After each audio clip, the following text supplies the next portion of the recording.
እንተዋወስ፣ መልካሙን እንጋራ። ዲና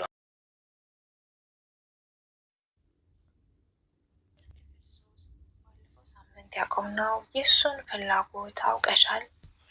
ትዳር እኮ በአንድ ወገን ፍላጎት። ክፍል 3 ባለፈው ሳምንት ያቆምነው የእሱን ፍላጎት አውቀሻል? ትዳር እኮ በአንድ ወገን ፍላጎት የሚደረግ አይደለም ብለው ነበር የሚወት አባት ያቆምነው። አሰላሙ አለይኩም ወራህመቱላሂ ወበረካቱ። እንደውም ክርስቲያን ወገኖቼ ሰላም ጤና ይስጥልኝ፣ እንደምናላችሁ። ቪዲዮዬን ከወደዳችሁት ላይክ፣ ሼር፣ ሰብስክራይብ ያደረጋችሁ ቤተሰብ አድርጉኝ። ሶብር ክፍል 3 የእሱን ፍላጎት አውቀሻል? ትዳር እኮ በአንድ ወገን ፍላጎት የሚደረግ አይደለም አሉ የሚሆት አባት። ሚሆት አይ አላወኩም ማለች ታከዝ ብላ። መለስ ብላ ሚሆት ግን አባዬ እኔ እንኳን ማግባት ባይፈልግ እንኳን ባይሆን የእሱን ያገባች ሴት እድለኛ ነች ብዬ አስባለሁ አለች ሚሆት። አባት አብሽሪ ልጄ፣ ሀሳብሽን አከብራለሁ። የኔ ምኞት ፍላጎቴ ከመሞቴ በፊት ለቁም ነገር አንቺን ለማብቃት ነው አሉ አባት። በድጋሚ አባት ግን እስቲ ልቅረበው፣ ልጁን ስለ ቤተሰቡ አንዳንድ ነገር ልወቅና ከዚያ በኋላ እንመካከራለን አሉ። አብሽሪ አይዞሽ እሺ አሉ አባት።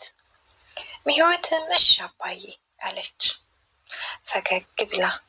አባትም አላህ እሺ ይበልሽ አሉ።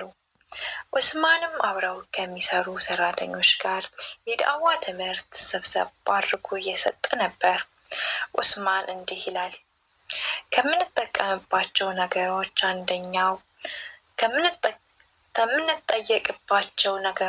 አንደኛው የተሰጠን ነኢማ ምን ያህል ተጠቅማችኋል? ምን ያህል የሰጠናችሁን ነገሮች በአግባቡ ተጠቅማችኋል የሚል ነበር።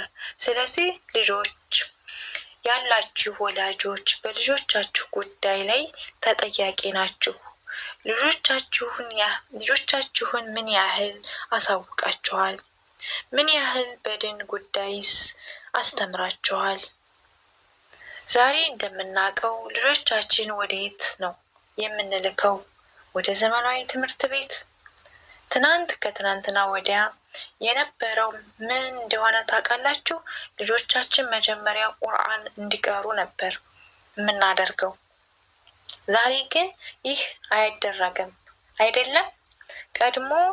ቀድሞውንም ልጆቻችን ወደ ዘመናዊ ትምህርት ቤት ነው የምንልካቸው።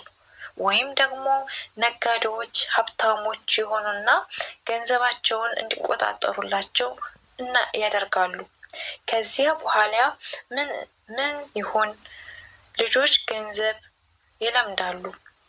ያለ ጊዜው ገንዘብ እንዴት መያዝ እንዳለባቸው እንኳን አያውቁም። በስርዓቱ መጠቀም እንዳለባቸው አያውቁም አለ ኡስማን። ስለዚህ ገንዘብ ያጠፋቸዋል አለ የሚሆት አባት። እዳዋው ትምህርት መሀል ላይ የደረሱ ስለነበር ቀስ ብለው ገብተው ቁጭ ብለው ትምህርቱን እያዳመጡ ኡስማን ስለዚህ ገንዘብ ያጠፋቸዋል ብሎ ከተናገረ በኋላ የሚሆት አባት ራሱን ይዞ አንገቱን ወደ መሬት ደፍቶ አዘነ። ኡስማን ቀጠል ብሎ አለ፣ ስለዚህ ይህ የምናየው ዘመናዊነት ልጆቻችንን ይዞብን ሊጠፋ ይችላል። ለተሰጠን ነገር ነገ ተጠያቂ ነን። ኃላፊነት አለብን። በሀብታችን እንጠየቃለን፣ በጤናችን እንጠየቃለን፣ በእድሜያችን እንጠየቃለን፣ በጊዜያችን እንጠየቃለን፣ አላህ በሰጠን ነኢማ እንጠየቃለን።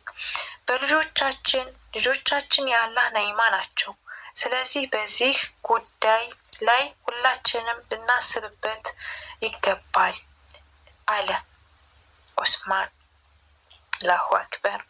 ኢንሻአላህ ርዕሳችን ነገ እንቀጥላለን። ለዛሬው ወቢላሂ ተውፊቅ ወሰላሙ አለይኩም ወራህመቱላሂ ወበረከቱ አለ ዑስማን።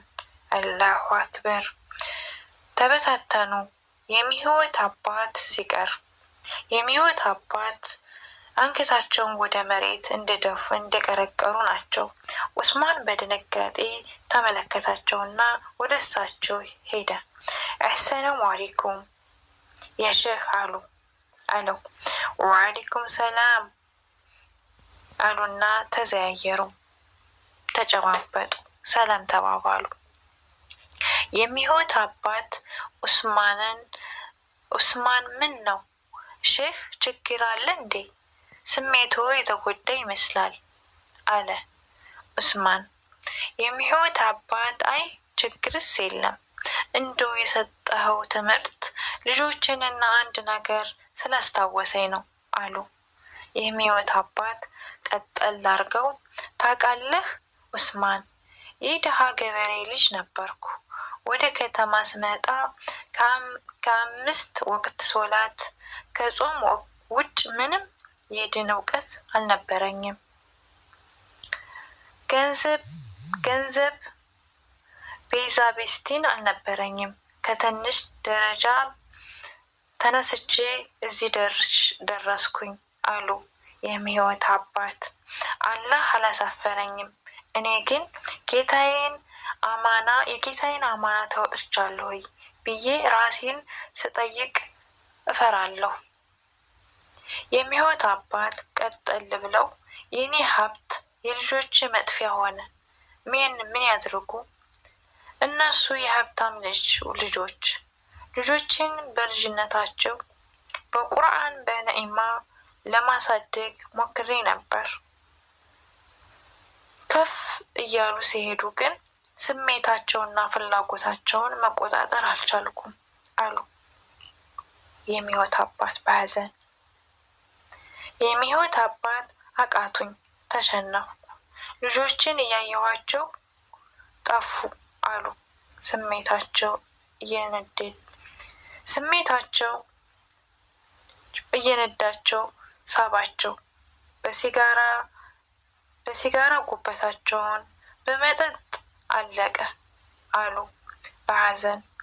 በመጨረሻም ሁለቱም ልጆቼ በየተራ አስታምሜ ቀበርኳቸው አሉ የሚህይወት አባት በሐዘን። አሰላሙ አለይኩም ረህመቱላሂ ወበረካቱ።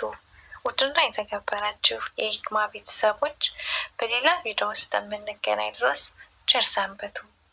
ቪዲዮን ከወደዳችሁት ላይክ፣ ሼር፣ ሰብስክራይብ እያደረጋችሁ ቤተሰብ ሆኑ።